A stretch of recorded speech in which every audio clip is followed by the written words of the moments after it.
Bismillahirrahmanirrahim. Assalamualaikum warahmatullahi wabarakatuh. Halo anak-anakku semuanya, kelas 12 IPS yang selalu disayangi dan dicintai oleh Allah Subhanahu wa taala.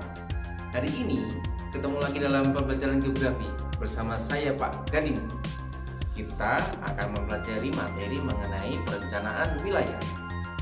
Untuk lebih jelasnya, kita simak video setelah ini ya. Check it out.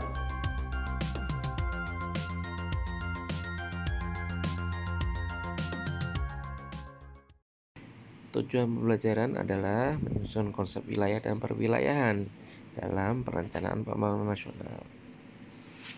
Dialah Allah yang meniupkan angin sebagai pembawa kabar gembira sebelum kedatangan rahmat-Nya, dan kami turunkan dari langit air yang amat bersih, agar kami menghidupkan dengan air itu negeri tanah yang mati, agar kami beri minum dengan air itu sebagian besar dari makhluk kami, binatang-binatang ternak dan manusia yang banyak. Surat Al-Furqan ayat 48 sampai dengan ayat 49.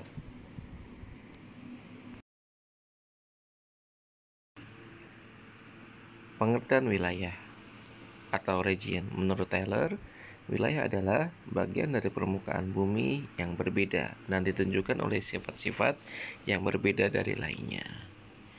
Dapat disimpulkan, wilayah adalah area di permukaan bumi yang dibatasi oleh kenampakan tertentu yang sifatnya khas dan membedakan wilayah tersebut dengan wilayah lainnya. Misalnya wilayah hutan berbeda dengan wilayah pertanian, wilayah kota berbeda dengan wilayah desa.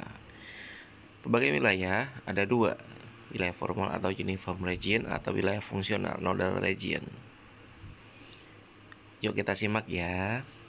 Wilayah formal atau uniform region adalah wilayah yang dicirikan berdasarkan keseragaman atau homogenitas tertentu, misalnya berdasarkan kriteria fisik atau alam maupun kriteria sosial budaya.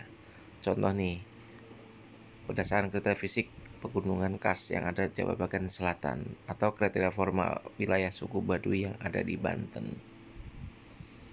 Wilayah fungsional atau nodal region, wilayah yang dicirikan dengan kegiatan yang saling berhubungan antara beberapa pusat kegiatan secara fungsional.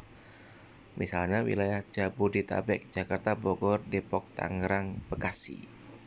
Meskipun mereka adalah wilayah berbeda, tetapi punya fungsi yang satu, saling menyokong satu sama lain. Selanjutnya adalah perwilayahan atau regionalisasi, suatu proses penggolongan wilayah berdasarkan kriteria tertentu. Klasifikasi atau penggolongan wilayah tersebut dapat dilakukan secara formal maupun fungsional. Dalam perencanaan pembangunan, pemerintah jelas harus memahami kondisi satu wilayah, karena setiap wilayah punya kondisi yang berbeda-beda. Nah, selanjutnya adalah klasifikasi wilayah.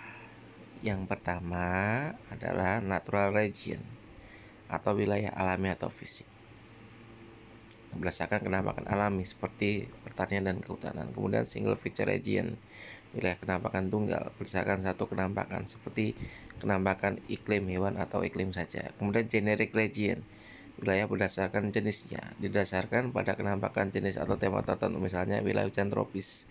Kemudian specific region atau wilayah spesifik atau khusus, dicirikan kondisi grafis yang khas. Kemudian faktor analis region, wilayah analis faktor berdasarkan metode statistik deskriptif. Contohnya seperti penentuan wilayah untuk tanaman jagung dan kentang. Selanjutnya kita akan membahas mengenai manfaat mempelajari perwilayahan. Yang pertama adalah mengurutkan dan menyederhanakan informasi mengenai keanekaragaman dan gejala atau fenomena di permukaan bumi, meratakan pembangunan, memudahkan koordinasi berbagai program, dan yang terakhir, memantau perubahan-perubahan yang terjadi baik gejala alam maupun manusia. Nah, itu tadi penjelasan mengenai perwilayahan. Bagaimana? Jangan risau ketika kita hidup di desa, karena kita juga menyuplai sembako di kota. Kemudian di kota juga memberikan fasilitas pendukung bagi kehidupan di desa. Jadi saling melengkapi satu sama lain, dan itu disebut dengan interaksi. Demikianlah untuk pembelajaran pada hari ini. Sampai jumpa di pembelajaran selanjutnya ya. Apabila ada yang belum jelas, silakan menghubungi nomor Pak Gading di bawah. Baik, tetap semangat, tetap jaga prokes 6M. Wassalamualaikum warahmatullahi wabarakatuh.